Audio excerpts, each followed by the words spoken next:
Late January, I did a video of my complete Blu-ray and DVD collection, and in the 2 years that I was gone, I actually have acquired quite a few Blu-rays, whether that be through Christmas, my birthday, or just kind of buying them, so I actually have acquired quite a few new Blu-rays through the past few years. So, here's an update of my complete Blu-ray and DVD collection, and they're sorted sort of alphabetically, so let's start with the ones that are numbers. I only have 2 movies that are in the numbers category, and the first one is The Fifth Wave, a movie that came out in January of 2016, I believe, which is a shame because it came out just a couple of weeks after The Force Awakens, so it had, The Force Awakens competing against it. But I think if this movie had come out maybe like during the summer or something, it probably would have done a lot better because it was actually a pretty good alien invasion movie. It had a lot of really good twists. I enjoyed it. It is based on a book series, which I have not read. Maybe the books are better. I don't know. But coming from somebody who did read the books, I kind of enjoyed this movie. It's a shame it did not continue because this had a lot of potential to be a franchise. And the next one is a Tim Burton produced stop-motion movie that I recommend to pretty much everybody when they ask me, what movies should I watch? And that is 9. And what's weird is that this movie is only like an hour and 15 minutes or something, and yet it was still in theaters. But this is based off of a short that the director did. Shane Ackers is his name. He did a short film that was sort of these 9 dolls in a post-apocalyptic society and everything. And that was a 3 or 4 minute short, and then he made it into a full-length movie. And if you're a fan of the game Fallout 4 and you have not seen this movie, it's got some Fallout 4 vibes, so check it out. You might enjoy it. It's got that aesthetic to it. Next one, Christmas is Over, but these Christmas movies are in my collection. The first one on here is the 2009 Jim Carrey Christmas Carol. It's actually a pretty well-done version of Christmas Carol. I have a few issues with it. I do think there's a lot of filler that makes the movie an hour and a half. I do think that they could have cut down some of it, because, Robert Zemeckis, he likes to show off his technology, especially with motion capture, which was a huge problem with Polar Express as well. He likes to just kind of show off what he does, even if it slows the movie down and doesn't actually have anything to do with the actual movie. So there's a few scenes that are like that, but overall, I think he did a good job with this. It was really cool how Jim Carrey plays Scrooge, but also all of the ghosts. And this movie actually was kind of dark in certain parts, which was kind of cool. They kind of kept the spirit of the original book, no pun intended. And this next one, another Christmas movie, is A Christmas Story. Obviously, this movie has lasted the test of time. It didn't do very well when it came out, from what I have heard, is that it came out in, 83, I think is when it came out. And it didn't do very well, but of course, over the course of cable and home video rentals and everything, it quickly became a cult classic, and you can see why. Because even though it does take place around, the 1930s or 1940s, I think, it's not very clear as to when, it's 30s or 40s, yet it still feels very timeless, even though it is also tied to a specific time period without feeling like it's tied to a specific time period. Of course, it's very funny, very likable main character. Everything about this movie is great, and also, I used to look like Ralphie, so I don't know. What do you guys think? Do I look like Ralphie when I was a little kid? This next one. So some of these are going to be kind of weird as you go through these. This is a movie that I am not the target audience for, but it's Cinderella's Story, If the Shoe Fits. And the reason that I own this movie is because a few years ago, I was dating someone, and they really liked the Descendants movies, and I was like, okay, well, I made them watch the Star Wars prequels, because they hadn't seen any of the Star Wars movies, so I was like, okay, go back and watch all the Star Wars movies. I was like, okay, they watched all of the Star Wars movies, including the prequels. I'm going to watch something they want, so I watched Descendants, thinking it wasn't going to be very good, and I actually really enjoyed it, and I was like, I like this Sophia Carson actress. What else has she been in? I was aware that Def Cameron was on Disney Channel and stuff like that, but I hadn't heard of this person, so I looked up, and she was in a few other things. I watched this movie, and for what it is, it's pretty good. Now, I haven't seen any of the other Cinderella Story movies. I know that there was one with Selena Gomez, right before this one came out, because my sister actually went through a phase where she liked Wizards of Waverly Place and stuff like that, so I am aware that that one exists. But this is actually, I've never seen the original with Hilary Duff, and there's 10 more of these. I don't know how many there are. But this is one of the few this is the only one that I own, but for what it is, I kind of enjoyed it. I kind of enjoyed what they did with the story. They kind of made it sort of modernized, without it feeling super cheesy.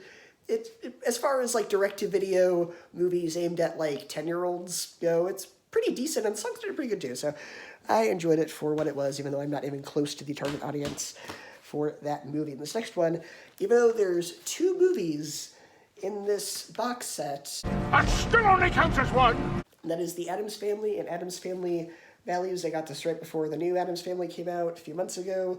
to theaters so I could do the ranking. And I enjoy Addams Family a lot more than I do Addams Family Values. I think Addams Family Values went a little too dark. They all have dark humor, but this one had like really dark humor. There's macabre humor that you find in like Tim Burton movies and stuff like that. And then there's infanticide played for laughs, and that one just didn't sit right with me. I didn't like Addams Family Values as much, but I enjoyed the first one, and it's the same director as the Lemony Snicket Series of Unfortunate Events movie with Jim Carrey. And you can kind of tell, he also did Men in Black, I think, and you can kind of tell that it's the same guy that did Lemony Snicket, because it very much has that aesthetic to it. And then I also have the 2019 Addams Family, and actually I think apart from Addams Family too, I think this is one of the best ones. The animation was fantastic. I actually thought this was a Tim Burton movie for a while when it came out, and Tim Burton's name is nowhere on this. But it's a few people that did this. I think the director of this actually, I think, did Shrek 2 or something like that. So he was involved with some DreamWorks movie, Conrad Vernon. That name is familiar to me. So I think he was involved with DreamWorks. And yeah, it was good. I mean, it was a little heavy-handed with some of the messaging. It's something it's something we've seen before. For what it was, I really enjoyed it. They kept really behind the spirit of the Addams Family and everything. I thought the animation was awesome. I really enjoyed this movie. And then again, this is another one of those where I'm not the target audience, but again, I went through this phase where I kind of had a little bit of a celebrity crush on Sophia Carson, so I went out and bought like every movie she was in. And that is Adventures in Babysitting. Obviously, this has the same actress as Cinderella Story. I know I haven't seen the original Adventures in Babysitting, but again, as far as like TV Disney Channel movies go, this is one of the better ones I've seen, though I do think it does have a few issues. One, it's a very convoluted movie. Like, I was like in my early 20s when I watched this movie the first time, and I had a hard time following it just because there's a lot that goes on. There's a lot of plot points, but I still enjoyed it. I still had a lot of fun with it, even though for a kids movie, it's very convoluted. I don't know why they thought that it would be easy to follow. This next one is the movie that, of course, is a very iconic Disney movie, and that is Aladdin, the animated one from 1992, I think is when this came out. 1991, 1992. I think it was 92. This came out in 92. So, yeah, of course, Robin Williams is the genie, very iconic performance. This really is a fantastic little animated film. And then I also have the live action from 2019 with Will Smith, and this is actually my favorite of the Disney live action remakes that they've done, which I realize is not a very high bar for a lot of people, but honestly, this movie's fantastic. Like, Guy Ritchie did a great job with this. So if you're a fan of his other work, so The Man from U.N.C.L.E., Robert Downey Jr., Sherlock Holmes movies, those are very, very fast-paced, and this also is a very fast-paced, well-done film. I think they did a great job with that one, and this one's a movie that, when it came out, no one saw. But hopefully this gets a cult following over the next few years, because I really want a sequel or a TV series to this movie. Alita Battle Angel. I know a lot of people had the problems with the way the story flowed, kind of, because it does feel like it is kind of a bunch of TV show episodes crammed together as a movie. I get that, but I thought it was fantastic. I thought the character designs were really creative. I thought the action was well done. I actually really, really enjoyed this movie, and hopefully it will get a cult following over the next few years, so we will eventually maybe get a sequel or a TV series on Disney Plus or Hulu or whatever, because Disney owns Fox now, so hopefully they will take advantage of that. All right, this next batch of A's is 2012, Amazing Spider-Man. I enjoyed this movie still, even today, even having rewatched it right before No Way Home. I still enjoy it, though I do think it didn't need to be a reboot. I think they could have it didn't need to be an origin story. They could have just picked up from where they left off, because it does very much feel like they took what they had written for Spider-Man 4, which was supposed to happen, and then they sort of retooled it to be an origin story. But I really enjoy it. Andrew Garfield and Emma Stone have great chemistry in this movie. So for what it is, I enjoyed it, though I don't need to see Uncle Ben dying for the umpteenth time.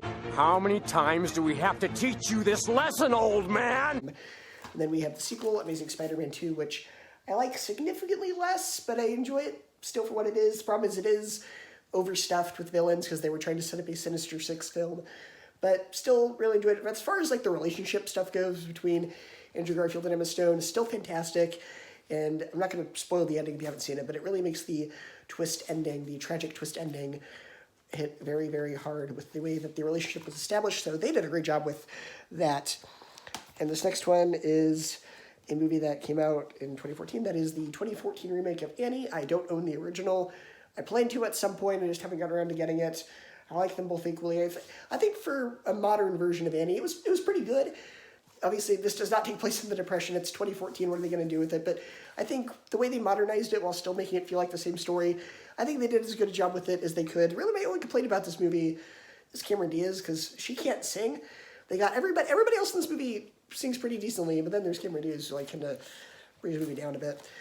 So there is that. She is the one thing about the movie that holds it back. Next, of course, we have Ant-Man. Of course, this was a pleasant surprise for me. I thought this movie was going to be really stupid when it came out, and I was like, I don't know. Ant-Man, like, really? Guys, like, yeah, you hit gold with Guardians of the Galaxy. I don't know, I think it struck twice with some of these weird characters, but this is one of my favorite. I think it was in my top 10, or maybe Ant-Man and the Wasp was in my top 10, I don't know. But this is a fantastic MCU movie, of course. Paul Rudd's fantastic, Michael Penn is fantastic, everybody in this movie is fantastic.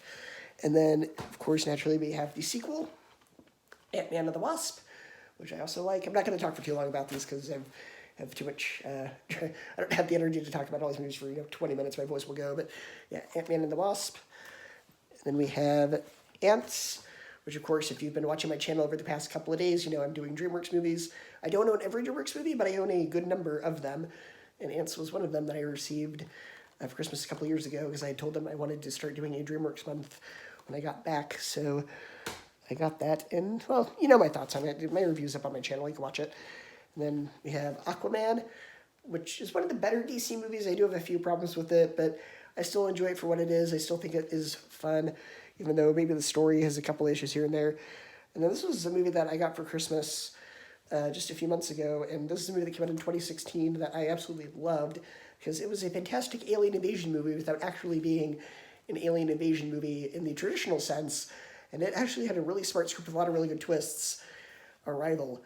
And this is a movie where the twist ending is fantastic, but I will not tell you what it is. But it is totally worth it for the twist ending. And of course, Amy Adams and Jeremy Renner are fantastic in this movie, and it is a very, very smart script. And of course, we have Uncharted coming out next month, so I had to start getting maybe some video game movies so I can do a video game movie ranking. I don't own a lot of them, but one of them that I do own is Assassin's Creed. And honestly, I thought this movie was pretty good. And it's a shame that it came out, the same day as Rogue One, or just a couple weeks after Rogue One, so it didn't do very well. But I thought it was great for what it was, and I have played the game, and I thought it captured the game really well, and it's a shame that they ended on a cliffhanger, and it will probably never continue unless they want to do it as a TV show or something, but it's a shame that it did not continue. I really enjoyed it. And then this is probably one of the greatest cartoons of all time, Avatar: The Last Airbender, the complete series on Blu-ray. And if you watched my video last time, I had it on DVD. I now own it on Blu-ray. So you go, all 3 seasons of Avatar: The Last Airbender on pristine Blu-ray. And then finishing off the A's, we have Avengers, which of course is one of the greatest comic book movies of all time. And you can probably tell where it's going with the rest of these. Avengers: Age of Ultron. I like it slightly less than Avengers, but I do enjoy it. I mean, without this movie, we wouldn't have WandaVision and stuff like that. So there's that. And then we have Avengers: Infinity War. Up until Spider-Man: No Way Home, this was the greatest MCU movie ever made. And then we have Avengers: Endgame, which was still pretty decent, though I do have a few problems with some of the story choices they made near the end, specifically involving Cap. I don't think he should have gone back to live with Peggy. I think he should have ended up with Black Widow because he's kissing his niece. They did not think to go back and read what they wrote. So that's it for the A's. Now we move on to the B's. Oh, no, not the bees! Not the bees! Ah! Kicking off the B's, we have Batman the movie from 1966 with Adam West. It's good for what it is. I mean, it's an adaptation of a TV show from the 60s. Don't take it that seriously. You can enjoy it. I mean, he has shark repellent. So, yeah. I mean, it's not a good movie, but it's a fun movie. Not that the two were mutually exclusive. And then the next one is, again, even though there's 4 movies in this pack, or rather, there's 3 movies, and then there's this really bad Saturday Night Live sketch where Arnold Schwarzenegger plays Mr. Freeze. I don't know what they were thinking with that. There's this, these Batman movies, and even though there's 4 in them, it still counts as 1. It still only counts as 1! So, there you go. It's the Michael Keaton Batman Returns. And then I actually like Batman Forever for what it is. Well, of course, Batman and Robin was just a huge mistake that should never have happened. And then we have, again, one of the greatest animated series of all time, Batman the Animated Series as well. Obviously, this influenced everything about Batman. You know, to this day, people hear Mark Hamill as the Joker. They hear Kevin Conroy as Batman. It's become so iconic, and this is actually where Harley Quinn came from. She was not from the comics. She was created for the show and then became part of Batman as we know it later on. So that should tell you how much influence there was overall. This cartoon ended up influencing everything else to the point where she's now in the live-action movies as well. And, of course, we have, even though it says Dark Knight Trilogy, it says Batman Begins, Dark Knight, and Dark Knight Rises, so I prefer to think of it as Batman.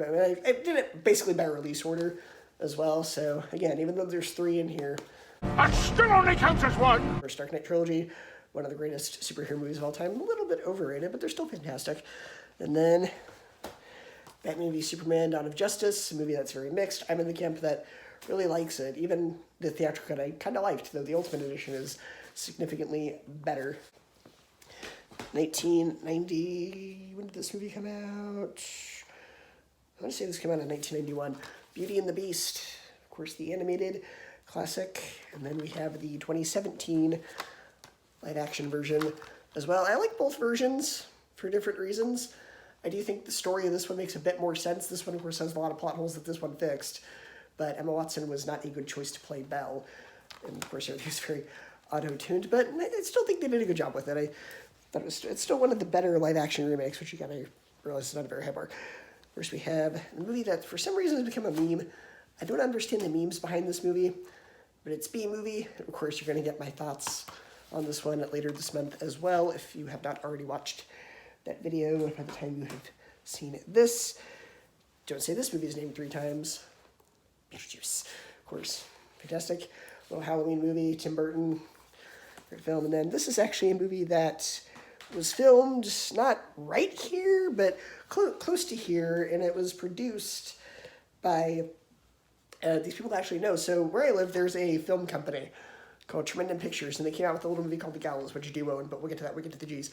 But they came out with this movie around mid or late 2019, and that is Behind You. So if you like haunted house kind of ghost story movies, and you haven't seen this one, this is actually a really effective movie. So it's a little bit of a slow burn, but it's a good slow burn. So Behind You, this is actually a really intense little movie. So if you haven't seen Behind You, give it a shot. It's one of these more independent horror films. And of course, you should support independent film anyway, as well. Of course, from that we have Big Hero 6 from Disney. Again, I'm running out of energy, so I'm not really going to talk too much about these movies. I'm just going to kind of show them off. Big Hero 6.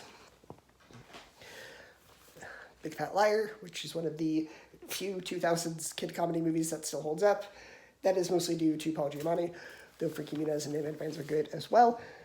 And then moving on from that, we have Black Panther, Black Widow, and then a movie that everybody but me hates, Bloodshot. I enjoyed this movie, and I'm not ashamed to admit it. Bolts, Bumblebee. And the reason I am only showing these off, I'm not talking about them anymore, is because I am like out of energy, and also this video would be very, very, very long. So there is that. Okay, that includes the B's. Now we're moving on to the C's. Kicking off the C's, we have my favorite MCU trilogy, apart from maybe Spider-Man and Avengers. Captain America, the First Avenger. American Winter Soldier. Captain America, Civil War. And then we also have DreamWorks Captain Underpants, which you'll be getting. Actually, I'm not reviewing this month because I already did a review of it on my channel back in, like, whenever this came out. So if you want to watch my review of Captain Underpants, it's on my channel. It's like one of the first videos.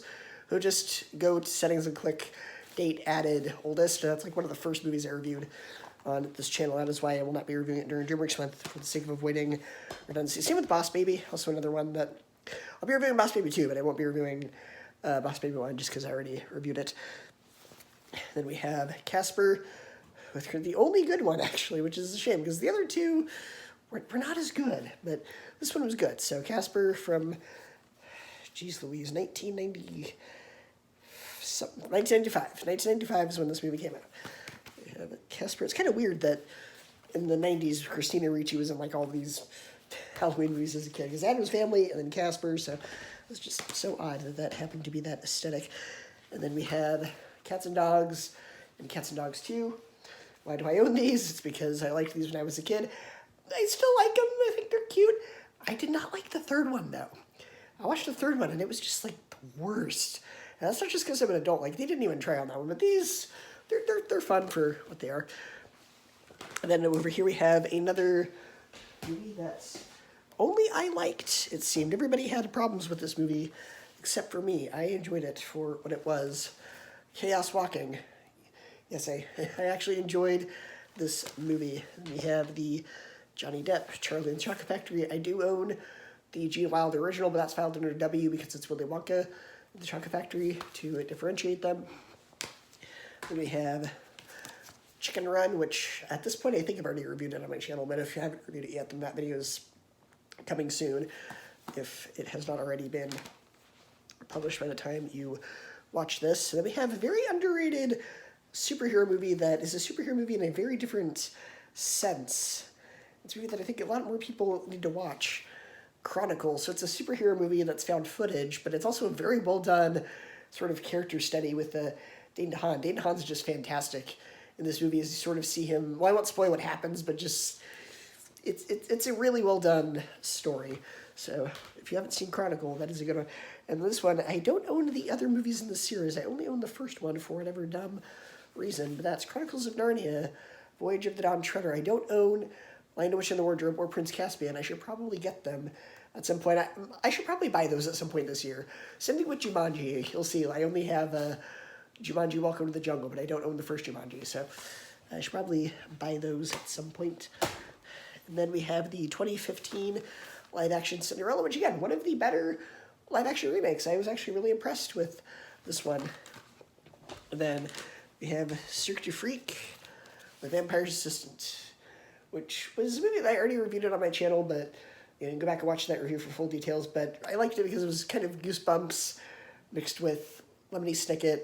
It's a shame that it did not do well because this was a fantastic movie that I would have loved it to see continue. Then we have another movie that Steven Spielberg, and I think this even came out just a couple of years before Star Wars. I don't know why I said Spielberg didn't do Star Wars. Indiana Jones movie, I don't know. Anyway, it's a Steven Spielberg movie. Close Encounters of the Third Kind. Again, a very slow burn type movie. I talked about Arrival, and it's kind of like Arrival. It's one of those like more cerebral, slow burn sci-fi movies, but it's also a very well done film. And then we have a movie that I'm very disappointed did not get nominated for Best Animated Film when it came out. Cloud with a Chance of Meatballs. Like 2009 was a really solid year for animation, because I think what was nominated that year was Coraline, Fantastic Mr. Fox, Secret of Kells, Up, and I think there was one more, but I don't remember off the top of my head what it was. But the fact that this wasn't nominated either is a shame, because this is a very smart film, and it's the same people who did Spider-Man Into the Spider-Verse, Lego Movie, and Mitchell's vs. Machines, and those are all very sharp, witty movies as well, and that is no exception. Continuing the last batch of the C's, we have Cloverfield, which is a found footage horror film, but not in the way you think. If you haven't seen it, I'm not gonna spoil it, but it's actually a very well done film, though I do think what holds back is that it's very clearly not real. Like, Blair Witch at least has a sense of it could have happened. This very obviously could not have happened because it's basically found footage Godzilla. That, in fact, like, T.J. Miller was the star, and they didn't get somebody who was unknown. T.J. Miller was already pretty well established at this point that came out. Then we have the sequel that I think is even better, 10 Cloverfield Lane, because this one was just really intense, a really scary film. Just, ooh, my word, John Goodman was just absolutely insane. This movie. Then we have a movie that kind of disappointed me, Cloverfield Paradox. It tried to be smarter than it was. It was a little pretentious. It really had nothing to do with Cloverfield until, like, literally the last, 30 seconds of the movie. Then we have one of the best Pixar movies ever, Coco. Fantastic all-around Pixar movie. The movie that I was obsessed with as a kid. This movie scared everybody except for me. I mean, I get why kids were scared by this movie, but I was more fascinated by this movie than I was scared, and that was Coraline. Still love it then, still love it now. And we have another one of those very spooky movies about, like, this next, 3 or 4 are all horror movies. It's funny. Well, this one's not really a horror movie so much. It's a kid's horror movie. Corpse Bride, a very fantastic Tim Burton film that, has actually a lot of heart to it. It's very sweet, or at least sweet for Tim Burton. And then we have one where I have a few issues with this movie, but it's still enjoyable. Countdown, it's basically The Ring, but with an app. It's kind of fun. I had some fun with it. I do think there are a few issues with the plot, but I still kind of enjoyed it. And then we have a movie that surprised me because I thought this movie was going to be really dumb, just from the premise. This was before Jon Favreau had kind of established himself as the powerhouse that he is today. And this was like right after Iron Man 1 came out, but it was before he became like, you know, the guy behind The Mandalorian and everything. It is Cowboys and Aliens. Fantastic film. I kicked myself after I watched it. I'm like, oh, that movie was actually really good. Why did I think this was going to be stupid? Fantastic movie. It's a weird premise, but it actually works. It's actually a really well done film. And then finally, with The Last of the Seas, we have one of my favorite movies of 2019. It just barely squeaked out of the top 10, but it was in my top 10 for quite a while until we got, you know, Spider-Man and, you know, bigger movies like that. But that is Cruella. This is actually my second favorite live-action Disney remake after Aladdin. This was a very fantastic movie because unlike Maleficent, where they tried to make you sympathize with the character, they actually kept her a villain, though they also had Emma Thompson be sort of a villain as well. But honestly, this is such a fun movie. It was like Batman Returns mixed with Ocean's 11. Fantastic movie. Very well done film. So that is it for the C's. Now we move on to the D's. Moving on to the D's. We have, and again, we just keep going through these Halloween-type movies. I probably own a lot of Halloween movies. Dark Shadows with Johnny Depp.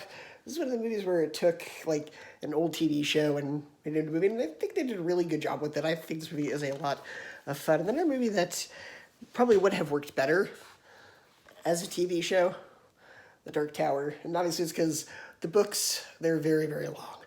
They're like 500 pages each, and there's like 50 of them. And then they tried to cram all of this into like a 2-hour something movie. So probably would have worked better as a show, but for what it is, I enjoyed it though. I still thought it was fun for what it was.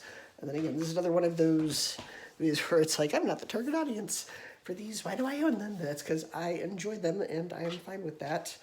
Descendants 1, Descendants 2, Descendants 3. I do think the quality of these movies declines throughout the series. I like Descendants 1 significantly better than I do the other two films, but I still enjoy the music in that. And of course, the first one has Kristen Chenoweth in it as well, so there's that. And then the Despicable Me trilogy. Obviously, we have a new Minions movie coming out later this summer, so I'll be doing an Illumination ranking and a Despicable Me ranking. Continuing on with the D's, we have a movie where this director actually has a new movie coming out pretty soon. It's Disturbia. This is a fantastic thriller. They did Eagle Eye as well, which I also own. We'll get to that in a letter because E is next. So get to Disturbia, fantastic little thriller. And then we have a movie series that sadly did not complete. It only had the 3 movies, and then they were supposed to make like 1 or 2 more, and then they didn't because the actress made some very poor life choices and they didn't want to work with her anymore, so they ended up just canceling the whole movie, and we're still waiting for these to continue. But that is the Divergent series. Obviously, I'm not target audience for these, but I enjoy the YA dystopia stuff like Hunger Games, and it's a shame that we never saw these continue. And then we have Doctor Strange from Marvel, fantastic movie. And then I don't own any Doctor Who except for this, because the Blu-ray box sets of the show are very expensive, but I do own the 50th anniversary movie. But that is the only, for being as big of a Doctor Who fan as I am, this is the only Doctor Who Blu-ray that I actually own. So it's because they're so dang expensive. And then we have Drag Me to Hell, one of the best horror films I have seen. Even it's just like so fun. It is just such a fun little romp. It's from Sam Raimi, did the Spider-Man trilogy. And then the last one in the D's, again, even though Christmas is over, DreamWorks Holiday Collection. This comes with the Shrek Christmas Special, How to Train Your Dragon Christmas Special, Madagascar one, and a Kung Fu Panda one. So, not Madagascar one, the movie. Madagascar, the Holiday Special, and Kung Fu Panda. And I enjoy these. I enjoy for what they were. I had intended to do a ranking of these, but I just never got around to it. So maybe this Christmas I have a whole year to plan for that, though no promises. Stuff happens, life gets busy. So that is it for the D's. Now we move on to the E's. Now for the E's are actually a relatively short section compared to the other ones. They only have like 7 or 8 movies in this category under this letter. But the first one is a fantastic little thriller who, again, like I said, same guy who did Disturbia, Eagle Eye, fantastic fast-paced thriller that I was on the edge of my seat for, and I did not see the twist ending coming. It was a fantastic movie. And then this next one, even though it says Live, Die, Repeat, that is not the name of the movie, that's the tagline. For some reason, they decided to make that really big and have the real title, which is Edge of Tomorrow, have that really small on the thing. But then on the spine it says this. I don't know if that was like a marketing thing. I don't know. That makes it very confusing why they would do that. But yeah, that's also a really awesome movie. Then we have Ella Enchanted, one of my favorite movies as a kid. This is like The Princess Bride, kind of like Cinderella if it were had kind of the same aesthetic as The Princess Bride, kind of that same style to it, or Knight's Tale, stuff like that, where it's trying to be Shrek, but it's not really. I don't know. It's a great movie though. And then we have. I don't think anything I just said about that movie was accurate. We have Elf, obviously one of the best Christmas movies ever that everybody watches every year. And then we have one of my favorite Disney movies that is grossly underrated, even though it's been out for over 20 years now, and still hardly anybody talks about this movie, Emperor's New Groove. And then we have the really crappy VHS sequel, Crocs Groove, that should not have existed. I don't know why they force people to buy the sequels when they want the movie on Blu-ray. Like Lilo and Stitch I was fine with, but why did they force people to buy the direct-to-video sequels? We don't want them. Then we had Ella Enchanted, but then we also have Enchanted. We had Emperor's New Groove as sort of that buffer in between them, but there's Enchanted, obviously. And they're doing a sequel to this, I think this year or next year, so we'll see how that turns out. I don't know where there is for the story to go for this one, personally, but I enjoyed the first Enchanted well enough, but I don't think they're going to be able to capture the magic twice. But we'll see. And then finally we have 2 more. I'm sorry, missed one. So we have Ender's Game, which, fantastic book series, fantastic movie. It's a shame it did not do very well. I really enjoyed Ender's Game. And then finally, with the last movie in the E section, we have an absolute classic. And this movie turns 40 this year, so I should do a 40th anniversary review of this movie, though no promises. I'm not sure how busy life will get, but I will keep that maybe in my back pocket. E.T. the Extraterrestrial. So that turns 40 this year, so who knows. And now we move on to the Fs. Right, the F section is also very short because there's only there's 4 movies and 1 TV show. Things off with the Fs, we have Finding Nemo from Pixar. Then we have a TV show that has gotten a very big cult following over the past, 15, 20 years it's been out. Firefly, fantastic show. I actually hadn't seen this show up until a couple of years ago, and I just absolutely fell in love with it. I see why people were telling me to watch it for years, and I finally did, and it was absolutely fantastic, and I'm sad that it did not continue past season 1. I feel your pain now. I get it now. And then we have Flushed Away. My review of this, if it's not already up, will be up within the next couple of days. And then we have a movie that is probably more recent than all these other ones, Free Guy, which I absolutely love. I mean, I had a few problems with the way that it depicts gamers that were a little bit stereotypical, but I still thought it was a very fun movie. And then the last one of the Fs, Tim Burton's animated Frankenweenie, which was also a really good film. And then we move on now to the letter G. The first letter in the G section is, again, like I said, we have a local film company here, and their first movie was The Gallows, and I actually got it autographed because one of the directors, actually, I see him every week at church, so when this movie came out, I was able to bring my copy and have him and his business partner sign it. So there's that, and then we, of course, have the sequel, The Gallows Act 2. Then we have a movie that is one of my absolute favorites. If you've ever been a fan of something, not necessarily Star Trek, which is what this movie is sort of a send-up of, but just a fan of anything in general, if you've ever been a fan of just nerd culture in general, and you haven't seen this movie, you owe it to yourself to watch it. Galaxy Quest. Fantastic cast, fantastic film, just absolute delight. Though it is the same plot as Three Amigos / Bug's Life, whatever one, but still a great little movie. And then another movie that was incredibly fun. I didn't see this movie for years until after it came out because I was a little too young for it when it first came out. But when I got older, I finally rented it, and I absolutely loved it. Get Smart. Hilarious film, sort of a spoof of spy movies without really being spoof. I don't know. It's one of those movies where it's incredibly fun. Steve Carell, honestly, just the whole cast of this movie, just a delight. And then we have Ghostbusters, and the reason it looks like this is because I bought this on eBay, and when I tried to find like the cheapest possible copy of it, and it said Blu-ray disc only, and it was like $3. And I was like, all right, Blu-ray disc only. I thought that meant, like, when I used to buy stuff from Family Video, that it would just come with the Blu-ray. It would come in the case, but it wasn't have the DVD or anything with it, which I'm fine with. I never used the DVD, I never used the digital copy, so if it's Blu-ray, that's fine. It literally just meant the disc. No case, no artwork, just the disc. So it came in like the CD sleeve. I was like, oh man. So, because I wanted to have a case, I just found an old DVD case that had an old scratched up DVD that no one used, and took it out, put the disc in here, and then I just printed off artwork from Google, and I don't have a color printer, so that's why it looks like that, is because there's a few of them that are like that, where I bought a whole bunch of them from the same seller, not realizing when they said disc only, they meant literally just disc only, not, it doesn't come with a case.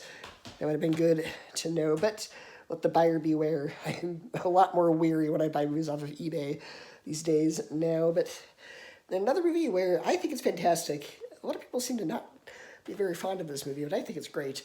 G.I. Joe, The Rise of Cobra.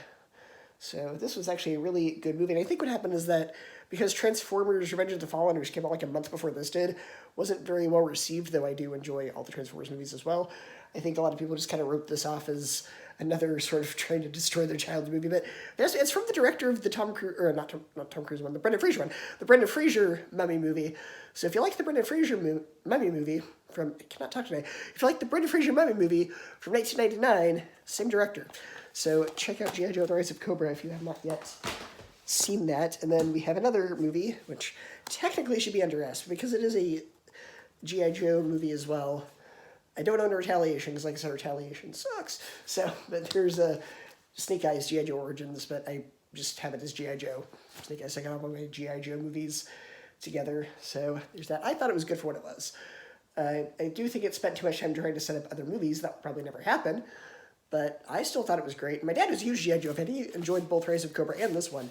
Actually, just more than I thought he would. So we both really enjoyed this film. So there's that. And we have a movie where this is based on a book that I had to read in 8th grade. And I absolutely loved the book. And when I read the book, the movie was not out yet. It was not a movie yet, but it was coming out with one. And that is The Giver. And it's funny because as we're reading the book, I'm thinking, you know who'd be a really good actor to play The Giver? Jeff Bridges. And then about a year later, they announced, we're doing a movie, and it's starring Jeff Bridges. I was like, great minds think alike. Same thing with the Ready Player One. You know, I think, you know who'd be a really good villain for Ready Player One? I forget the actor's name, but he was the villain in Rogue One. And I was like, he'd be a fantastic villain for Ready Player One. Apparently, Spielberg had the same idea because they cast. But anyway, I'm digressing. But anyways, there's The Giver. I think it's a great movie. If you haven't read the book, first off, read the book first. This is actually one of the few movies where they actually feels like they read the book. They think they adapted the book pretty well. But read the book first, obviously. The book is fantastic. And then see the movie. Both are very well done. And both are very thought-provoking as well. They are very well done stories. And then we have a movie that I liked, but I see people's problems with it. I see the issues with it. I enjoyed it. Glass, of course, everyone's problem with this movie was there wasn't this big showdown at the end of the movie. And I'm like, yeah, but these movies never were that. They're smaller scale superhero movies. They're not going to be Avengers. Like when the first movie in this series came out, which was Unbreakable, which was in 2000, like these are smaller close quarters movies. Like Split is another one of those. So it's not going to be like that. I think for what they had to work with, they did the best job they could. So there's that. There's Glass. And then moving on to the next section of the G's, the 2014 Godzilla movie. I liked when it came out. I don't like it as much now. I still enjoy it, though. I do think There's very little Godzilla in this Godzilla movie. And also the fact that they kill off the biggest star, Bryan Cranston, after like, what, the first 20 minutes of the movie. And then we get Aaron Taylor Johnson, who in this movie is not very good, but I chalk that up to just poor character writing. And the fact that he and Elizabeth Olsen play siblings in the MCU, but they're married in this one. And yet this one came out first. Yes, I know that, but it's just, it's weird. Still a good-ish movie. Then we have the sequel to that, Godzilla, King of the Monsters. I love it. I think the humans bad stuff is a little bit heavy-handed and stupid, hasn't really been there, but the monster action, so good. Monster action in this one was very, very well done. Then we have the showdown of the lifetime. These movies, Godzilla versus Kong. And I do own Kong Skull Island, but it's in the case, so we'll get to that when we get to that. So Godzilla versus Kong, I enjoyed it. I do think it needed less human element in it, though. The human characters were not very well written. I wanted to see more Godzilla versus Kong than we actually got, but what we got, I think, was done very well. And then we have another one of those classic 80s children's movies that really set the template for adventure films in general. Spielberg movie, and I think Richard Donner also did this. That is The Goonies, fantastic film, fantastic cast. And also it has Samwise Gamgee from Lord of the Rings as a child. It also has Thanos in it. A lot of people forget that Josh Brolin was in this movie, but yep, Josh Brolin's in this movie. It's a smaller role, but he's in it. And then, again, this is one of those movies where I gotta explain this. So again, when I was buying all these movies off eBay, I bought a whole bunch of them that said, disc only, and another one of those was Goosebumps 2. Well, what I did was, I was smart. I took my first Goosebumps case, and I decided to put Goosebumps 1 and 2 on it, but then I decided I didn't want to do that because it made it look all weird. But I have now ruined the cover art for that one, so I basically printed out two different cover arts, one for Goosebumps 1 and one for Goosebumps 2. So that's why these are both black and white, even though this one used to be color, and then I very stupidly decided that, yes, Goosebumps 1 and Goosebumps 2, I own those. And then the last batch of the G's over here, another classic 80s film that I love to watch every Christmas, even though it's a very unconventional Christmas movie, Gremlins. And then, I already have my review of this one up here too. And then we have Gremlins 2, The New Batch, which I think is even better than the first one. And then we have the Jim Carrey live-action Grinch movie. And then we have the animated Grinch movie from Illumination. And we have Hugh Jackman in The Greatest Showman, which is another one of those movies that didn't do well when it came out, because it came out like a week after.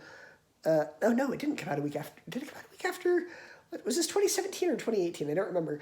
If it was 2017, I think it was because it came out like a week after Star Wars The Last Jedi. So I think that's probably why it didn't do as well when it came out, is because it was competing against Star Wars. But obviously very quickly gained a following. And then the last two movies in the G section, Guardians of the Galaxy Volume 2. Which were pleasant surprises. I was pleasantly surprised how much I enjoyed the first Guardians of the Galaxy, because when the trailer came out, I was not all that impressed. But I enjoyed the first one very much. And now we move on to H. Moving on to the letter H, we have one of the most clever horror films I have seen in a while, because it is basically just Groundhog Day, but it is super, super fun. Happy Death Day. And then we have the sequel, which I didn't think I was going to like very much, because it seemed like they were just doing the same movie again with a very minor character, but it ended up actually being better than the first one. A lot funnier, too. Happy Death Day 2. And then we go from Happy Death Day to Happy Feet. Weird direction for the franchise to go. It went from being that to being about dancing penguins. Yes, there's Happy Feet. And then, like I said, even though there are 8 movies in this box set, That still only counts as one! so there you go. So count up how many I have up to this point if you're keeping track still. There's Harry Potter, obviously. I'm going to have to, I don't know. Should I do so I'm debating about the ranking when it comes to the ranking. So I don't own Fantastic Beasts 1 or 2 yet. I'm going to, right before Fantastic Beasts 3 comes out. But I'm debating as to whether I should do a big ranking with Harry Potter and Fantastic Beasts, or if I should rank these separately and then do Fantastic Beasts 1, 2, and 3 when those come out. So let me know what you guys think I should do. There's ask guys, because with Star Wars, I ranked all the Star Wars movies, regardless of where they were in the timeline. So let me know what you guys think I should do with that. And then we have a movie where I enjoy it, but I see why people don't like it. But I think it's a fun little spooky movie, The Haunted Mansion. And I think it probably was more comedic than it should have been. Probably should have been a little bit spookier than it was, but for what it is, it's still fun. Though I'm not a fan of the twist ending. The twist ending's a little weird, but I still had a lot of fun with the Haunted Mansion. And then this is another one of those movies that was made locally by my friends at Tremendum, and this is actually very well received. Like, everybody watched this movie from what I could see, and everybody just absolutely raved about it, which is a good sign for them. Held. So this is a very intense movie. I was like, they went like super intense with this, and it's funny because one of Travis Clough, who is Chris Hemmings' partner, actually he directed the movie. He's actually one of the villains in this movie, and he's actually really terrifying as one of the villains in this movie. So I was like, man, he can play villain really well, because you would never know it if you met him in real life. He's like one of the nicest guys you'll ever meet, but when he can play crazy murderous psychopath, he can play crazy murderous psychopath really well. Like, I was terrified. Bravo to you, Travis. And then moving on to that, we have The Hobbit: An Unexpected Journey, The Hobbit: The Desolation of Smaug, and The Hobbit: Battle of the Five Armies, the theatrical cuts. I do not own the extended cuts because I bought these when they came out thinking that there weren't going to be extended cuts, because they hadn't said anything prior about it having extended cuts, and then they came out with them, and I was like, I was kicking myself. But then when I heard, they weren't very good. It wasn't like Lord of the Rings where it actually made sense to do an extended cut and expand the lore. From what I heard, the extended cuts were just cash grabs. They didn't really add a lot, so maybe I didn't miss out. I don't know. If you guys have seen the extended cuts of The Hobbit, let me know. Was it actually worth it? And I tried to find the extended... Apparently, the Battle of the Five Armies one is apparently out of print for some reason. Like, you can find the extended cuts of the other two movies, but not the third one, which is odd. So I don't know what happened with that. So they must not have sold very well, because they haven't re-released them like they did Lord of the Rings. So more indication that they probably were not very good. So I mean, Battle of the Five Armies theatrically wasn't very good either, but then this one's actually DVD. It's Home Alone 1 and 2 on DVD. I like these both, and then there's all those other sequels that vary in quality, and then that remake that we don't talk about. And then we have a movie that actually is getting a fourth one. And it's coming out in just a couple of weeks, so you guys will actually be getting a ranking of these very soon, and that is Hotel Transylvania, Hotel Transylvania 2, and Hotel Transylvania 3. Now, I don't want to promise what I can't deliver, because there is always a chance that stuff like this could be canceled, but I did receive an invite to do a pre-screening of Hotel Transylvania. I might get to see it a couple of days before it comes out, so assuming that the screening doesn't get canceled for whatever reason, you might get an early review of that, but I don't want to promise anything quite yet. Moving on to the next batch of H's, we have a Disney movie that I loved as a kid, and this is actually one of the first ones. So when Disney Plus launched, I was disappointed this wasn't on it for a couple of months. For some reason, this is one of the movies that wasn't on there for a while. But when it finally was, I was excited. But I went out and bought the physical copy of it just because I was so disappointed that it wasn't on Disney Plus, and my old copy was scratched and hacked. But that is Holes. Fantastic film. Very well done. They adapted the book very well. They made a few changes with it, but for what I think it was good. So Holes, one of my favorites Disney movies as a kid, and I still love it now. And then a DreamWorks movie that you're going to be getting a review of in a couple of weeks, hopefully. Home. I like this movie when it came out. I don't know how I feel about it. I haven't watched it in years, so I will let you guys know what I think of that one. And then a movie where it's like, why do I own this? Because when I bought it, I liked it because I was a dumb child. But now that I have grown older, I'm not as fond of this movie anymore, but it's hot. And you guys know my thoughts on that if you watched my elimination ranking when I did Sing 2. You know where I placed that one.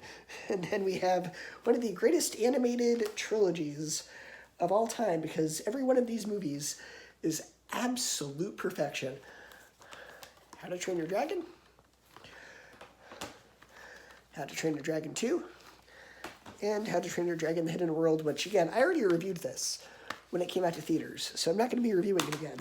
But if you guys want to know my thoughts on Hidden World, that was one of the first videos I put out as well. And then, finishing off the H's, we have a trilogy where the last movie was split into two parts because they wanted to cash grab. That is The Hunger Games. Then we had Catching Fire, Mockingjay Part 1, and then Mockingjay Part 2. Now, what irks me, though, is the aesthetic of the spines.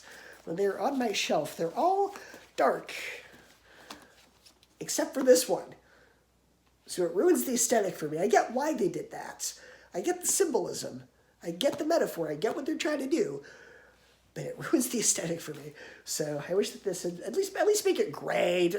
Make it blend in a little bit better than the other ones. It irks me. It's one of those petty little things that irks me when I'm having a playing. But I'm very excited. Hopefully they make a movie out of that President Snow prequel, because I read that book and I thought it was very good.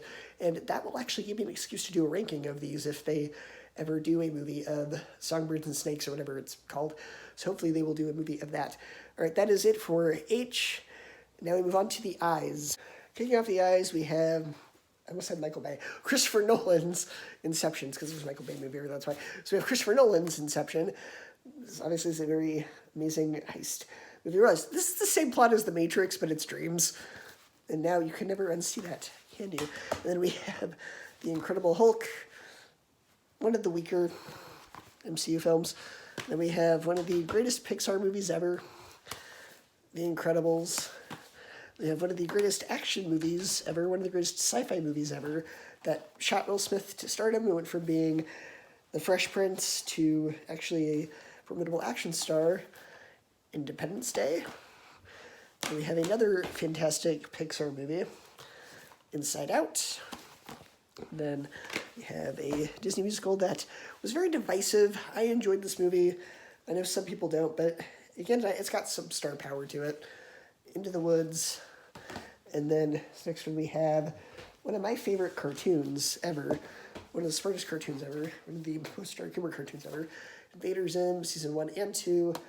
And I actually might get to meet the voice of Gurr at a con soon, assuming that we are allowed to actually leave our home. And the con still happens, and we don't have crazy lockdown rules like we've had for the past few hours. Anyways, then we have Iron Man 1, Iron Man 2, Iron Man 3, and then this is why I said Michael Bay when I said Inception, because I was looking at this movie because right next to it, that's The Island. I already told you guys my thoughts on this one in my birthday haul video. Obviously, I love this movie. I don't care what it is. This movie is actually a really well done film. And then moving off, we have one of my favorite TV shows, which only got the first 3 seasons released, even though it has 5 seasons.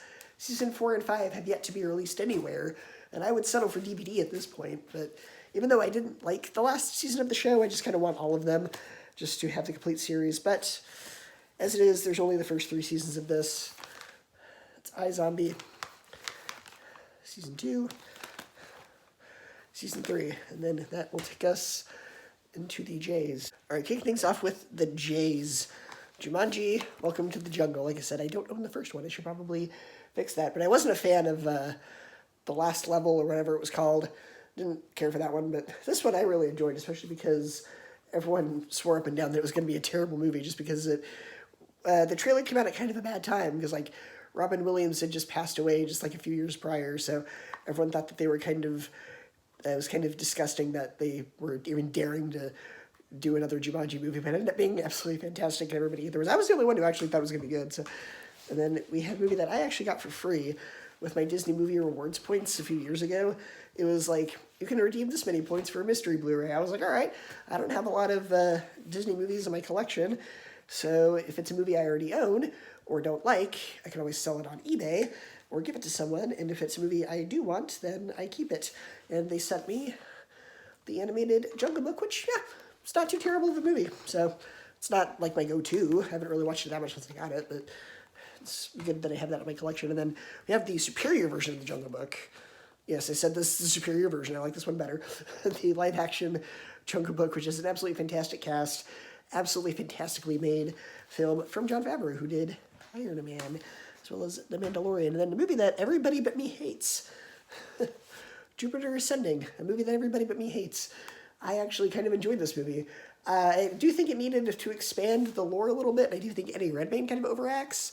This feels like it was adapted from a book that did not exist, but it feels like it was a book that was like super long, and they tried to cut everything down to like a 2-hour movie or however long it is, even though the book does not exist and it's completely off of their own head. But yeah, I needed more time to world build. This probably would have been better as a TV series, or maybe even a trilogy. But yeah, this is good for what it is, though. I still had a lot of fun with it. And then we have probably one of the greatest movies ever made. One of the greatest movies of all time, Jurassic Park. Absolutely. Of course, everybody loves this movie. Even 30 years later, almost, this movie still holds up. And they are doing another Jurassic World movie, or another Jurassic Park, Jurassic World movie soon. So I'll be doing a ranking. Now, I don't own Jurassic Park 2 or 3 because I don't like them enough, but I figure I should probably get around to getting those. At some point, I'll probably get Jurassic Park 2 and 3, but I do own Jurassic World, and I also own Fallen Kingdom. Yes, I actually liked Fallen Kingdom, so I am one of the people that did enjoy that film. And then we have the Justice League, as it's been dubbed. And then we have the Snyder Cut Justice League.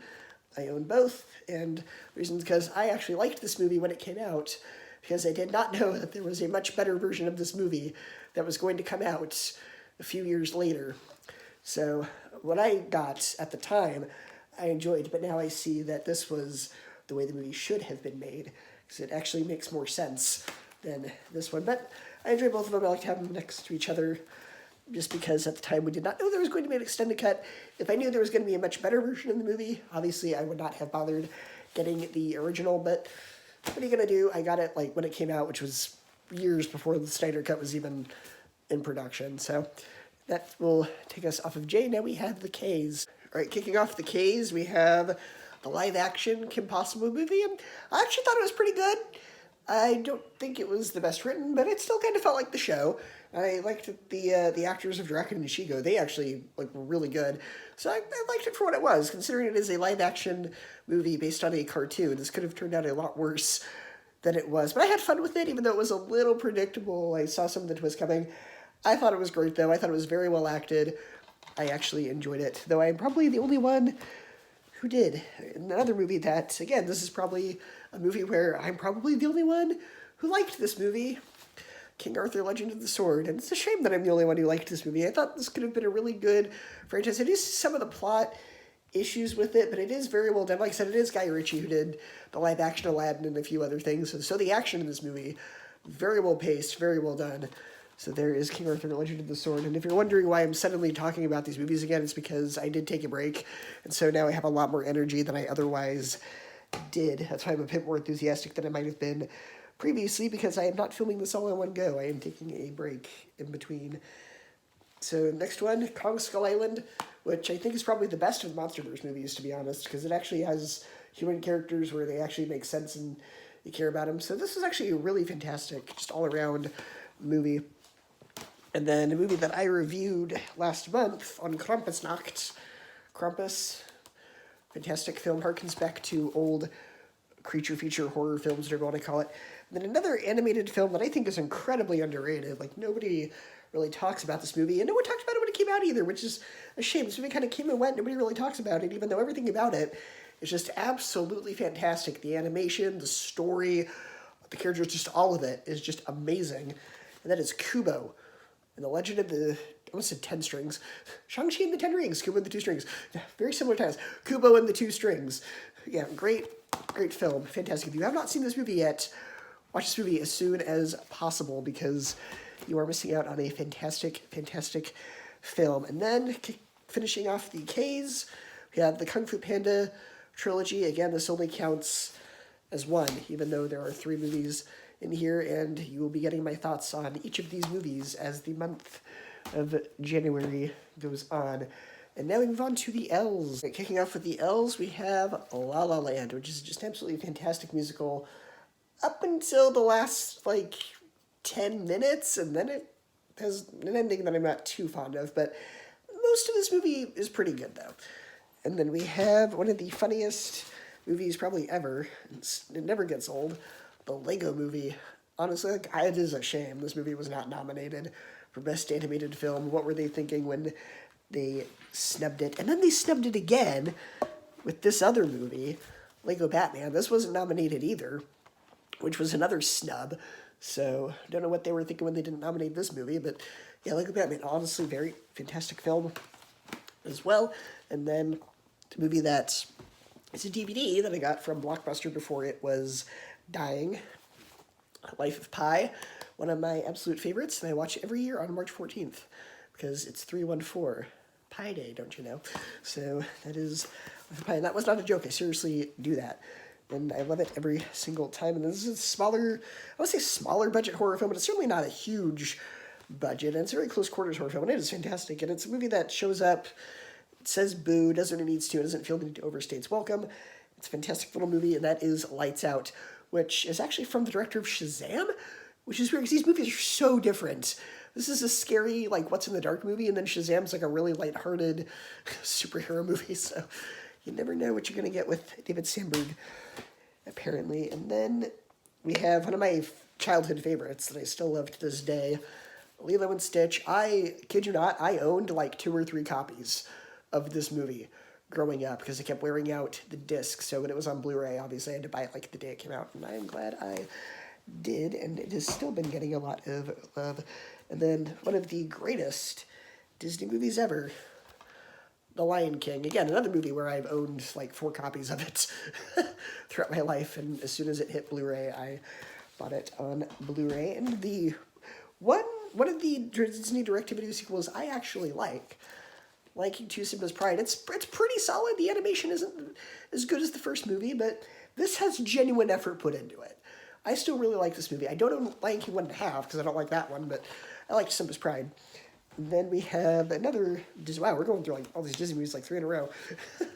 The Little Mermaid, the movie that kicked off the Disney Renaissance. I got this one for free with the Disney Movie Reward points. But it's funny because when I got this, it was like in the vault by that point, and it had been in the vault for years. So it's weird that they like sent me this movie, even though it was technically out of print. So thank you, Disney Movie Rewards, for giving me something for free that would have gone for like hundreds of dollars on eBay.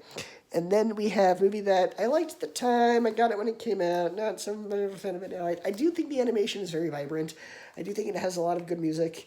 And I probably shouldn't say anything too bad about this movie because Betty White did recently pass away, and she's in this movie. But it is The Lorax. And of course, Danny DeVito is fantastic in this movie as well. I mean, the voice cast is fantastic.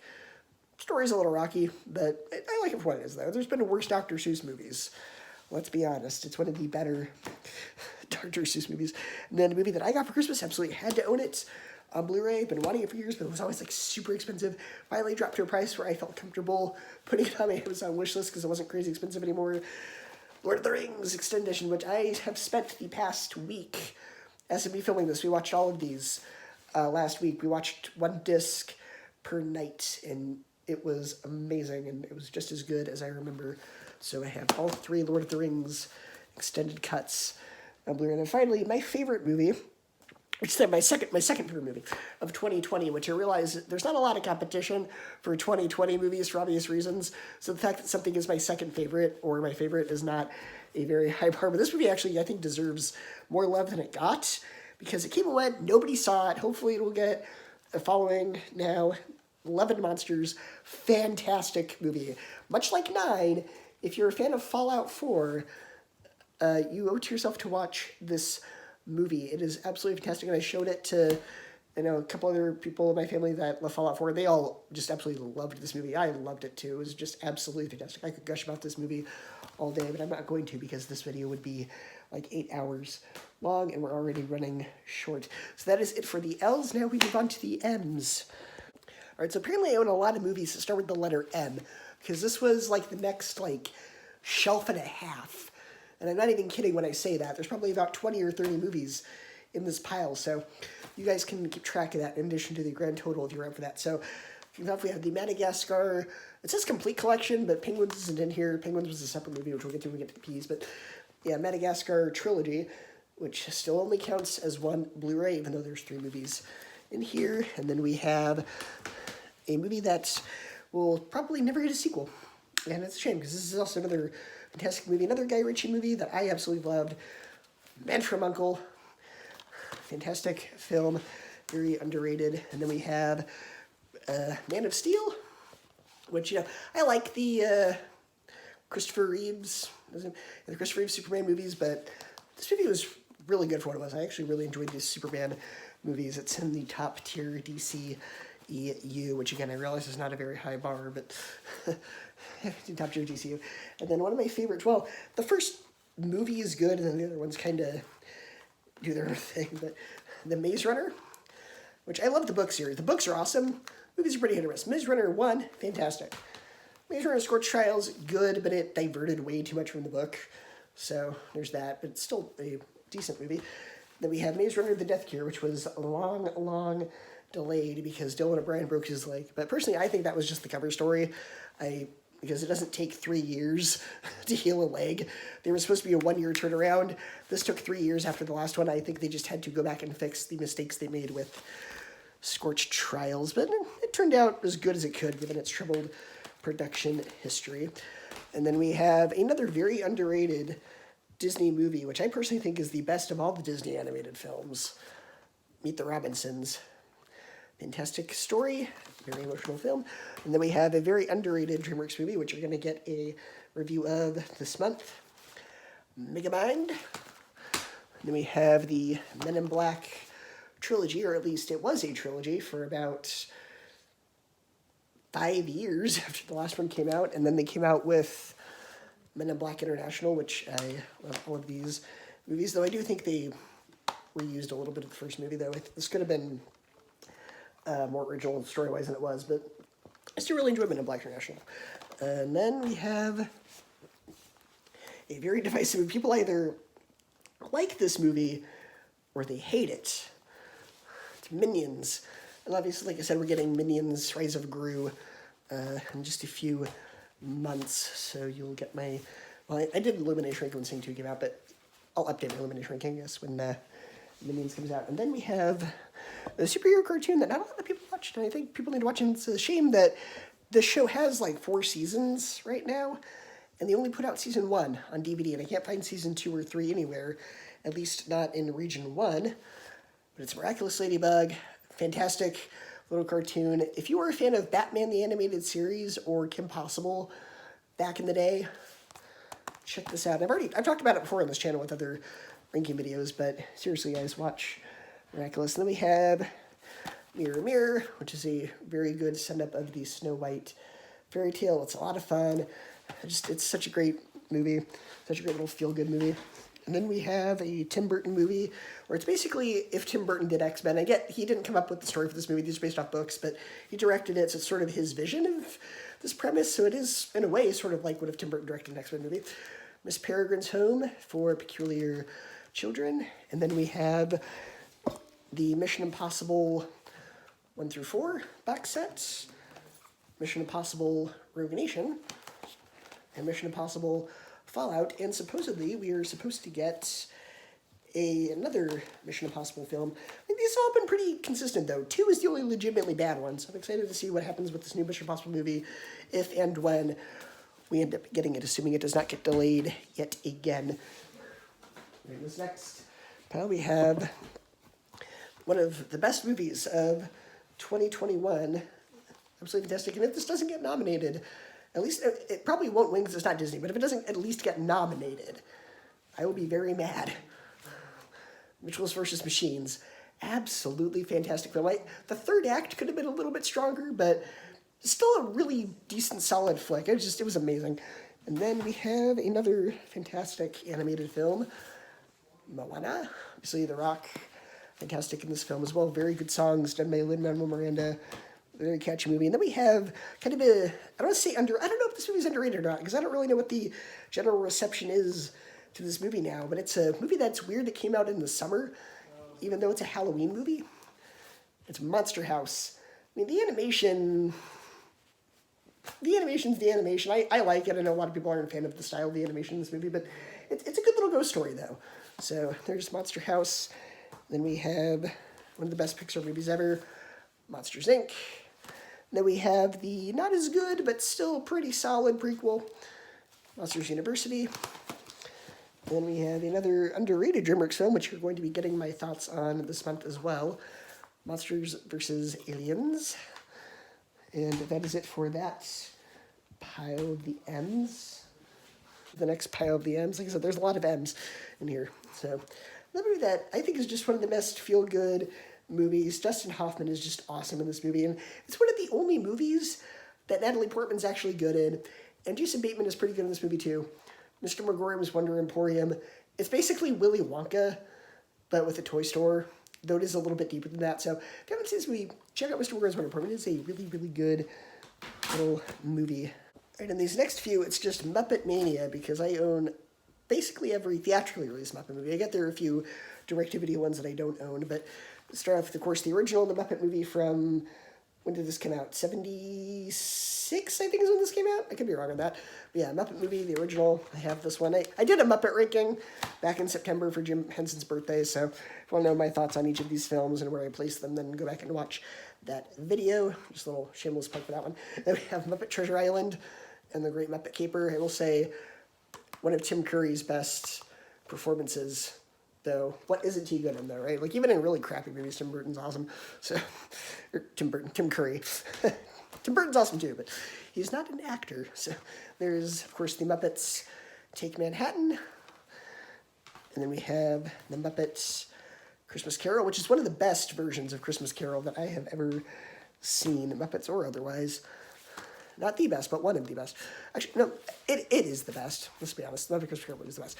And then Muppets from Space. Of course, I mean, things about this movie don't really make a lot of sense if you think about them, but it's still kind of fun. Just Gonzo's an alien. That's a weird idea, but and I don't hate it, but not my favorite Muppet movie. But like I said, you can watch the ranking video for me. Muppets from 2011, and then Muppets Most Wanted, and then the last two movies in the M section is a movie that's getting a sequel, getting a kind of sequel in a few weeks. Murder on the Orient Express. The kind of sequel is Death on the Nile. That's coming out in just a few weeks. And then another movie where I enjoyed this a lot more than I thought I was going to. It was a great animated film. It had a great voice cast behind it. Had great songs with it that were almost on par with Disney. My Little Pony, the movie, not quite on par with Disney animation-wise. Some of the animation looks a little too smooth, which I know is a weird complaint that the animation looks too nice. But for what it was, I thought this was a pretty fun movie. So there's My Little Pony, the movie, and that is it for the M's. Now we move on to the N's. All right, so regarding the letter N, this is going to be very short because I only have two movies that start with the letter N, apparently. I've got a bazillion that start with M, but I've only got like two that start with N. So there is, of course, or actually I have three that start with N. I'm sorry. So anyway, the first movie that starts with N, Napoleon Dynamite. I think this movie is very underrated. Not enough people watch it, but it is absolutely hilarious. It is a great movie. It's amazing we can do on just kind of a very small budget. And this was actually filmed where I used to live. And so if you grew up in Utah or Idaho and you were surrounded by the Mormons, for some reason, we all love this movie. So you are, so if you've ever grown up where you have a Mormon friend, they probably are obsessed with this movie. And then we have one of the all-time classics, The Nightmare Before Christmas. Watch it every year. Actually, I watch it, like, the fact that it's Halloween and Christmas means you get to watch it twice as much. So I probably watch the movie probably like 20 or 30 times a year, and I love it every time. And then we have a Liam Neeson thriller that, upon a couple of rewatches, doesn't hold up as well, but it's still very exciting. It's nonstop. This is the kind of movie we're going to watch it a couple of times, but I still enjoy this movie. It's still fun. It's Liam Neeson doing his thing. And then that is it for the N's. Now we move on to O. And I only have two movies that start with the letter O. And one of these I got recently. So for years I only had one movie that started with O, but now I have two. That is Odd Thomas. Very fantastic well, it's not a zombie movie, but it's kind of a supernatural thriller movie. I loved this movie. It was awesome. It's a great movie for Halloween, and it's also the same director as The Mummy. Like I said, he also did G.I. Joe: Rise of Cobra, like I said earlier, so check that out as well. Then we have Over the Hedge. Like I said, you're going to be getting reviews of these throughout the month. And then the other movie that starts with O that I have, Oz the Great and Powerful. I think as far as what they did with it, it was pretty good. I enjoyed what they did with it. It did borrow a little too much from the musical Wicked as far as what they do with the Wicked Witch, but I still had a good time with it. And then now we move on to The Peas. Start off with The Peas, we have one of my just all-time favorite movies, Pacific Rim. Fantastic action film, fantastic stuff. It's a very cool cover. I don't know if you can tell, but it switches from to monster. Very cool that they did that. And then we have the sequel, which wasn't as well received, and I get why, but I still enjoy it for what it is. I still think it's fun. Pacific Rim Uprising, and it is a shame that we probably will not get a third one. I hope we get a third one, but Guillermo del Toro bogs himself down with like 50 projects at a time, so hopefully we will eventually get a third one. And then we have right here the Peanuts Holiday Collection, which includes Charlie Brown Christmas, The Great Pumpkin, and Charlie Brown Thanksgiving. So, and even though there's 3 discs in this box, it still only counts as one. And then from the Peanuts Holiday Collection, we also have the Peanuts movie from 2015. And it's interesting because I actually forgot this was a Blue Sky movie because it has a very different art style than all of their other stuff. But, you know, when the new Ice Age movie comes out in a couple of weeks, I'm thinking about doing a Blue Sky ranking. So you'll see where it places on that. And then also we have Penguins of Madagascar. And then moving on, when Jungle Cruise came out, I wanted to do a ranking of all of the Disney movies that were based off of theme park rides. And so I got all the Pirates of the Caribbean movies because there's only one legitimately bad Pirates of the Caribbean movie, in my opinion, and that is Pirates of the Caribbean at World's End. But it didn't make sense to just get 1, 2, skip 3, and then get 4 and 5. So I just bought them all, and I got them all for about 20 or 30 bucks on eBay collectively. So good deal to get 5 movies for about 30 bucks. Yes, Pirates of the Caribbean, Curse of the Black Pearl, which actually is a must-have Blu-ray. Like, the Blu-ray on this is just fantastic. The transfer on this was just amazing. And then, of course, we have Dead Man's Chest, which has a good setup, but it falls apart after the second half. Still pretty good, though. It's decent. And then we have the absolutely just convoluted mess of a movie, At World's End. Not a big fan of this one. Then we have it picks up a little bit again after that with Dead Men Tell No Tales. I think this actually is probably the best of the Pirates sequels. Not the best Pirates movies, the best of the Pirates sequels. Oh yeah, this is a fantastic sequel to the original. Finally, a very worthy follow-up. And then, of course, the last movie in the series. Well, last movie for now. I'm sure they're going to do more. This Pirates of the Caribbean, Dead Men Tell No Tales, which apart from Javier Bardem and Johnny Depp trying to out-ham each other, it seems, still a pretty decent film. I was surprised by how much I liked it. And then we have an absolute classic, which I have on DVD, but I am planning on upgrading this to Blu-ray this year, hopefully, if things work out. And that is The Princess Bride. And the reason I plan on upgrading it to Blu-ray is because the DVD is like one of those old-timey ones where both sides are clear. So it did not survive very well. So this actually, I don't even think this DVD works anymore, quite sadly. So I will have to upgrade it to Blu-ray ASAP. And then Princess Bride, we have The Princess and the Frog, which is also, this is another one of those movies that like Disney sent it to me for free. Or no, I exchanged my points for this. So when I got all the Descendants movies and I got a bunch of Disney movies for Christmas, I put the points in and they exchanged it for this. So I was like, yeah, I like this movie. So I got Princess and the Frog as well. Then we have The Prince of Egypt, and actually, at this point, I have published my review on this. Let's go back and watch the review of this as well. And then I reviewed this movie around Halloween time, so if you want my full thoughts on this, go check out the review of this. Pride and Prejudice and Zombies. Great movie. And then we have another one of these movies made by Tremendum. Like I said, they did The Gallows, they did Held, and they did another one of these sort of like surviving on an island against monsters movies. And it's actually a very intense movie, and that is Prey. My word, the last act of this movie is so intense. It is a very, very well done. If you like escape thrillers, this kind of island cults escape movie, it's a very exciting thriller. I mean, it's a slow burn. I'm not going to say every scene about this movie is absolutely exciting, but the build-up is more than worth it for the last, 20 minutes of this movie that are just absolutely fantastic. It is a very, very well done movie. And then we have the 2015? I think this is 2015. The 2015 remake of Poltergeist. I'm not a fan of the original. I'm sorry. I found the original slow and boring. I enjoyed Poltergeist, the remake, though, apart from Sam Rockwell. Sam Rockwell wasn't very good, but I like the Poltergeist when it is. And then we have The Polar Express, which it's good. It has a good message. It's a very delightful Christmas movie. I just wish that it was a little bit less show-offy. Should have put Polar Express after Poltergeist. I don't know. These movies are somewhat out of order. And then we have I have these under P, even though these all start with very different letters, but I have it under P for Planet. So, Rise of the Planet of the Apes, which is the first in the trilogy. The Dawn of the Planet of the Apes, which is the second one, and then the finale, War of the Planet of the Apes, and I should probably buy the original Planet of the Apes as well. It would be good to have, because the original Planet of the Apes is a classic, and I loved it. So, yeah, like, actually, after watching War of the Planet of the Apes, I rented the original Planet of the Apes, and I loved it. I was like, I need to get this.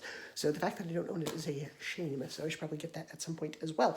So there you go, that is it for the P's, and I don't have any movies that start with Q. So we're skipping Q, we're going straight to R.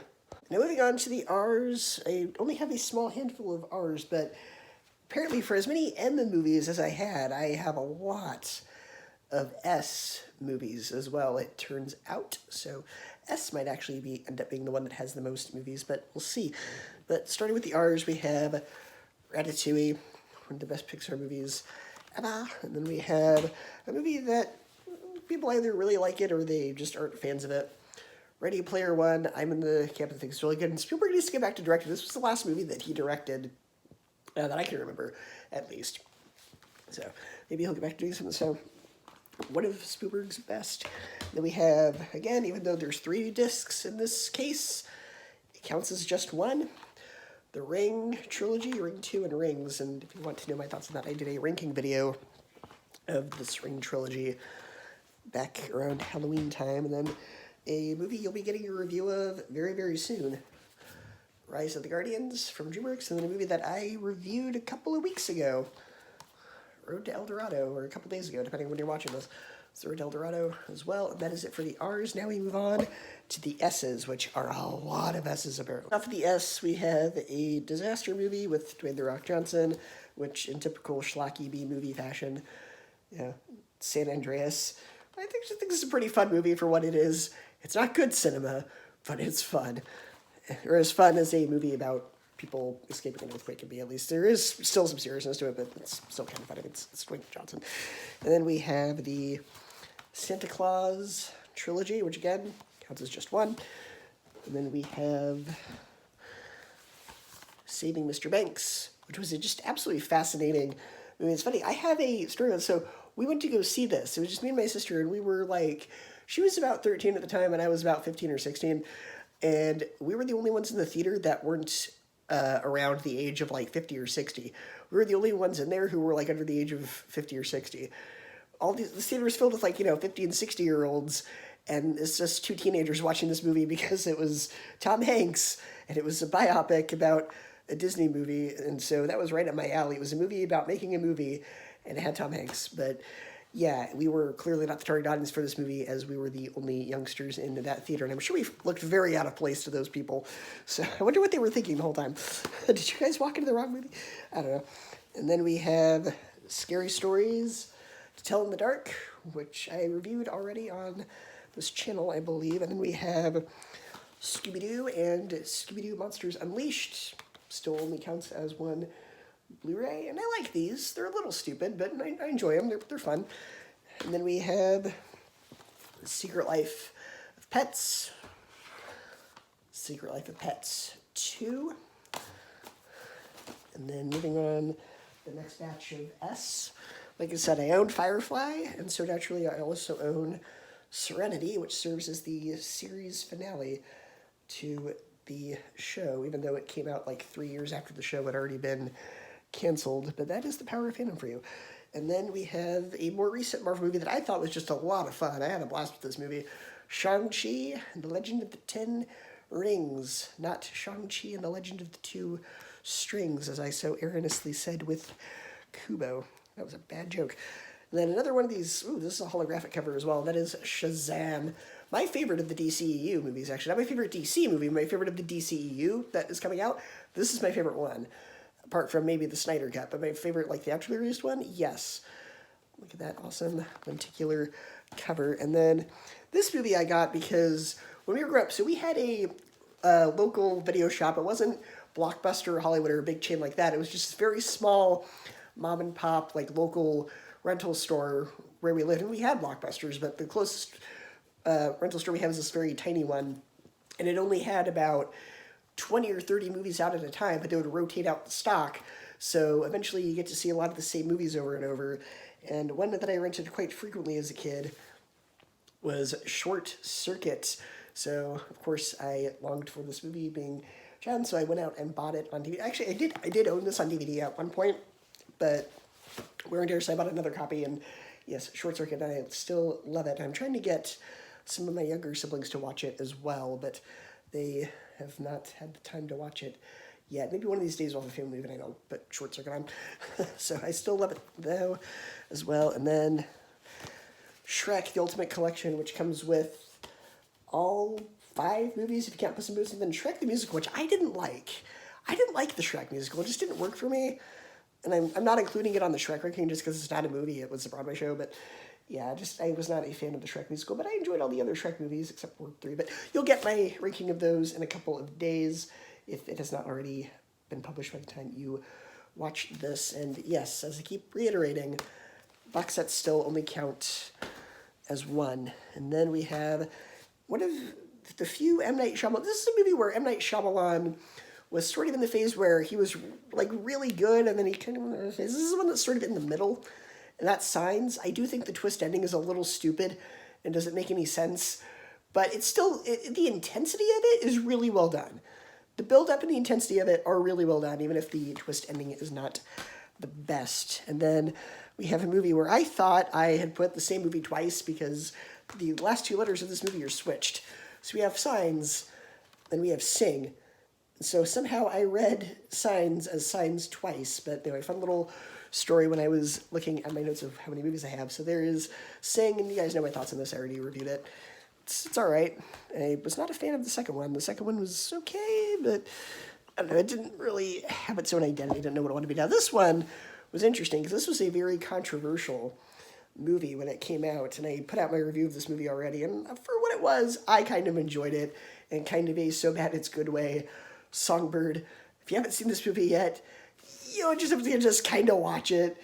I think it was as good as it could. It feels like a YA novel that doesn't actually, it's like Jupiter Ascending, right? It feels like it's based on a book that doesn't exist, and then they took that book and cut out like the first 20 pages, so you're just kind of thrown in the middle of it. But for what it was, I still thought it was fun. I kind of enjoy, the dystopian future stuff. It's very reminiscent of Hunger Games, The Divergent, and stuff like that. So I thought it was fine as it was. And then moving on to the next batch of S, a movie that is getting a sequel this year and will be part of a video game ranking next month, hopefully, once Uncharted comes out, Sonic the Hedgehog. So, and I saw the trailer for the second one, and you guys know my thoughts on the trailer, so that was fantastic. And I reviewed this movie as well on this channel as well, so I really enjoyed Sonic the Hedgehog. And then my favorite movie of 2020, which again I realize is not a high bar because nothing came out in 2020. And also probably my favorite Pixar movie. Incredibles was my favorite Pixar movie for like 15 years. But then Soul came out and dethroned it because that's how good this movie was. So yes, Soul is my favorite Pixar movie, and there we go.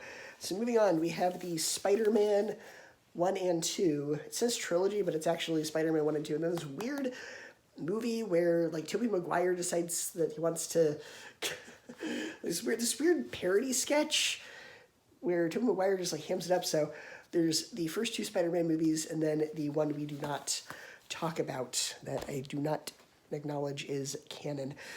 And then we have the MCU Spider-Man movie, Spider-Man Homecoming, Spider-Man Far From Home, Spider-Man Into the Spider-Verse, and keeping our theme of Spider-Man / Tom Holland, because he's in this, Spies in Disguise, not a Spider-Man movie, but Tom Holland's in it, so that counts as something. Again, you're going to be getting like I did a review of this, but you're going to be getting like my more in-depth thoughts when I do my Blue Sky ranking when Ice Age comes out, because this was actually, apart from the new Ice Age movie coming out, this was the last movie that Blue Sky did. So, but at least it was a good one. At least the last movie that Blue Sky does is a good one. At least the last theatrical release they do. And then we have the Jerks movie that, I think my review of it is already out at the time of watching this, Spirit, Stelling, and Cimarron. I love this movie. It is very powerful and very, very well done.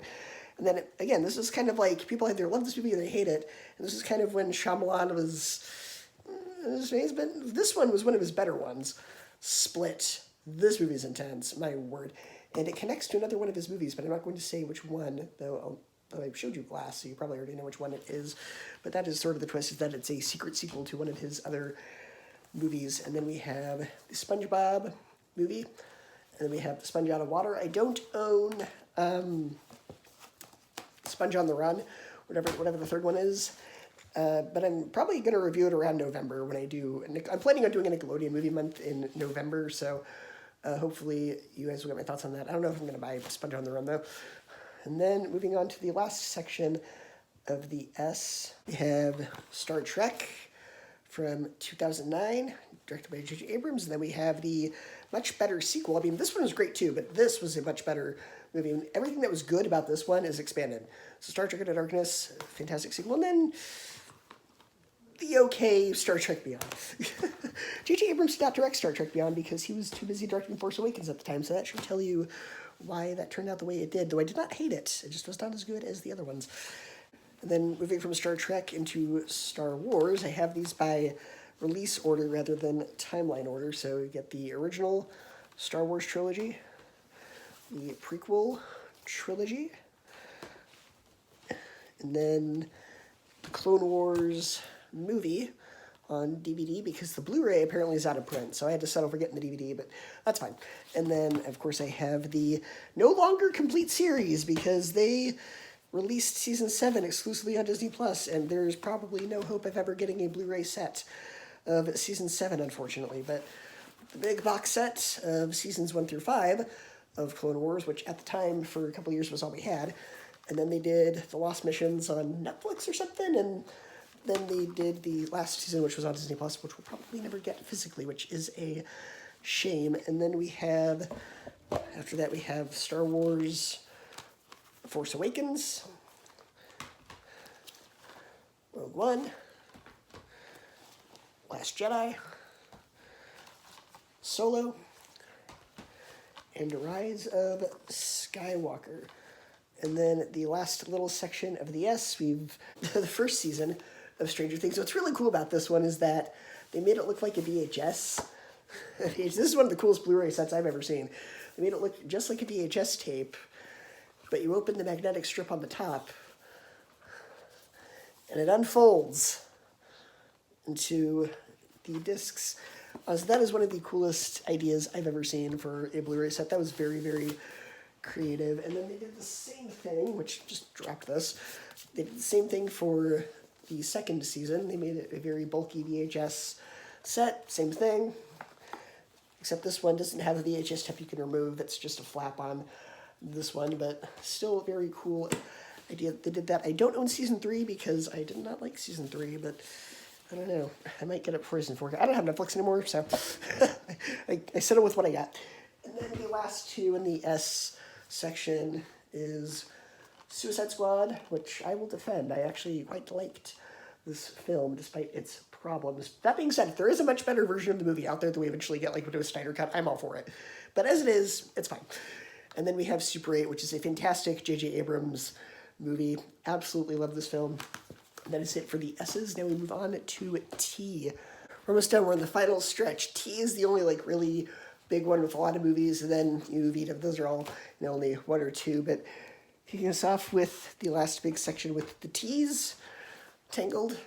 And you can tell my voice is going. So should not have filmed this as often as so. Anyway, we have Tangled, which is very movie, and then we have a movie that again I think everybody but me hates.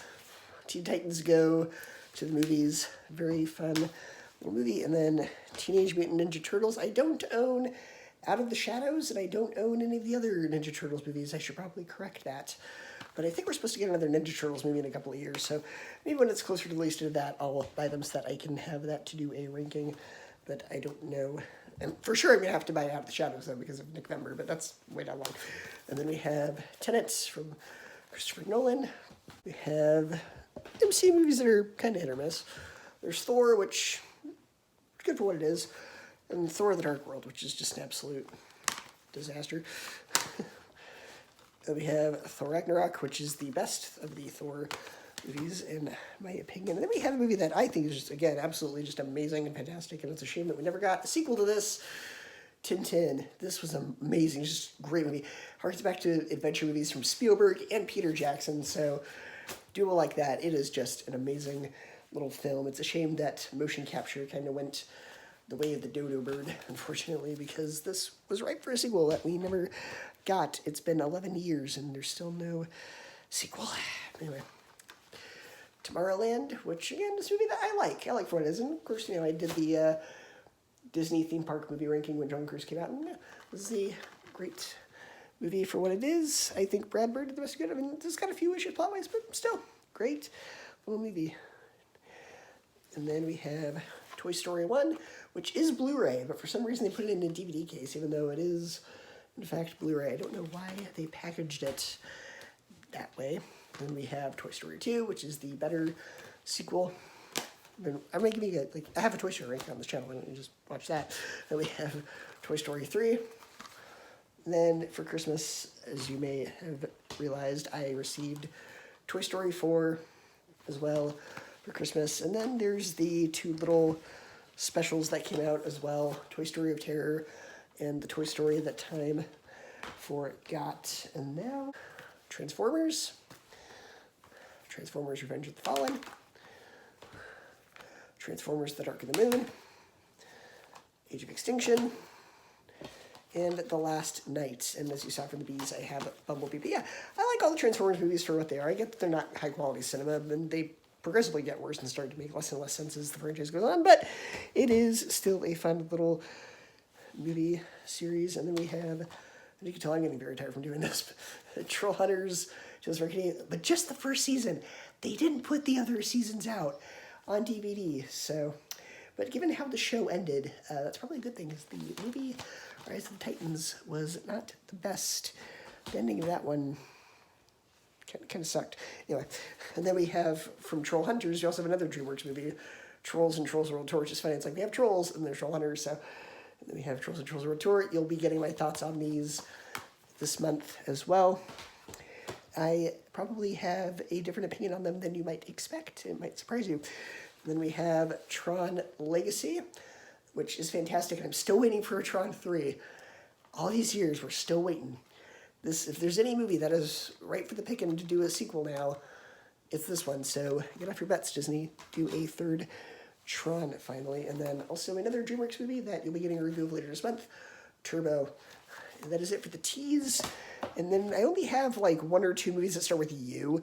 So you're going to get like U, and I've got like one or two that start with V. So these next batch, there's going to be very few of them.